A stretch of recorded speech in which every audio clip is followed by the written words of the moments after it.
Pertamax yang dioplos. Jadi ada yang baru-baru ini ketahuan jual BBM oplosan sih. Gue yakin orang yang bikin ini pasti punya jiwa kreatif tinggi. Dia bukan sekedar penjual bensin, tapi seorang seniman. Kalau dia nggak ketahuan aja, mungkin bakal keluar beberapa varian kali ya. Yaitu Pertalite Mix Baygon ya. Jadi Pertalite Mix Baygon dioplos sama baygon berarti ya. Jadi ini cocok buat yang sekaligus mau usir nyamuk tuh. Kemudian ada Premium Mix Sambal Balado. Emang pedes, tapi bikin motor lebih awet. Ya karena motornya nggak bakal jalan. Kemudian Pertamax Mix Balsam Geliga nih. Nah ini nih yang bagus. Jadi kalau Pertamax dicampurin sama balsam geliga itu solusi biar lo gak encok pas dorong motor. Tapi buat lo yang pengen tahu komposisinya nih ya, dan maksa banget karena ingin oplos juga, nih gue sepil biar langsung praktek. Jadi komposisinya itu 20% bensin asli, 30% minyak urut Maerot, kemudian 40% air hujan buatan ya. Buat lo yang nggak tahu itu bisa didapetin kalau lo boncengan sama temen gitu.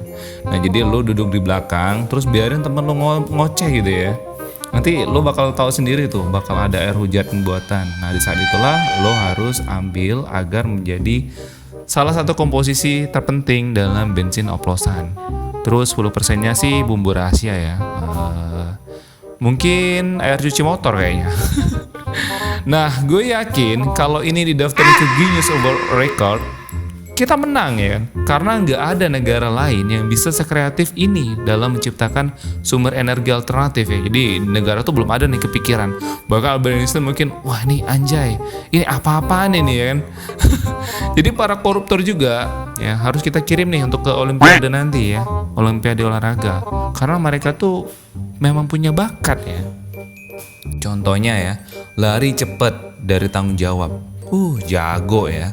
Lompat indah ya, tapi dari satu rekening ke rekening lain. Lincah banget deh. Pura-pura mencret pas ketahuan. Toming sampai sujud itu ya.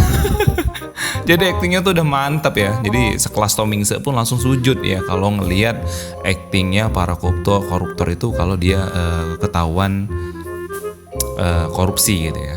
Kemudian kalau ada yang ketahuan ya kan, kita udah tahu semua nih kalau mereka ketahuan itu gimana. Ya pasti mereka kalau ketahuan itu rame-rame bela diri ya. Jadi seolah-olah mereka korban atau istilah katanya itu playing victim. Ada yang bilang, saya nggak tahu menau. Terus ada lagi yang bilang, saya hanya korban ya, korban keadaan. Saya difitnah, ini dia saya difitnah. Terus ada juga yang bilang, saya cuma titip rekening doang ya, nggak ngerti isinya ada duit segitu ya.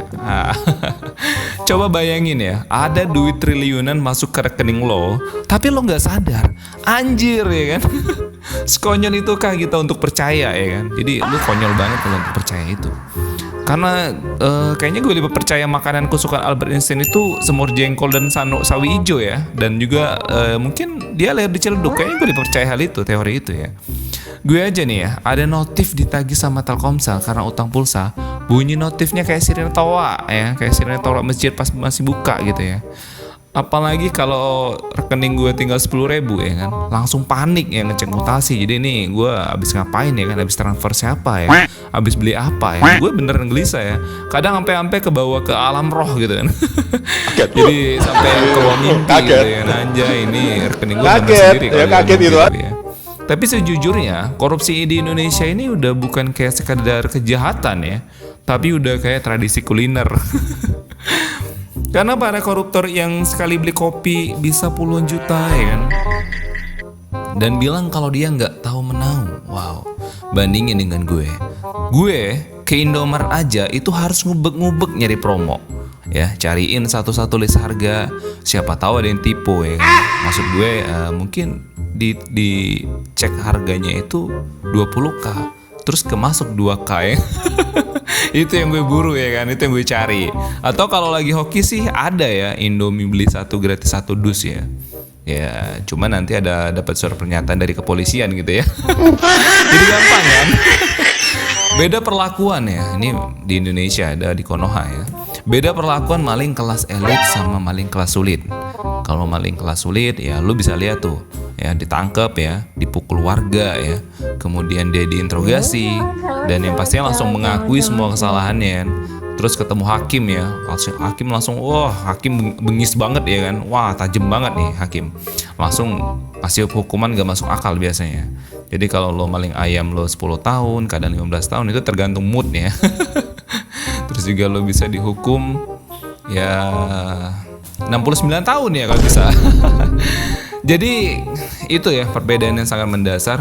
Terus gimana kalau maling elit ya? Kalau maling elit pas ketahuan langsung langsung pergi ya, langsung pergi ke luar negeri. Ya, jadi ketika dia tahu wah gue dicepuin ya kan, terus waduh gue harus cabut nih ke luar negeri ya.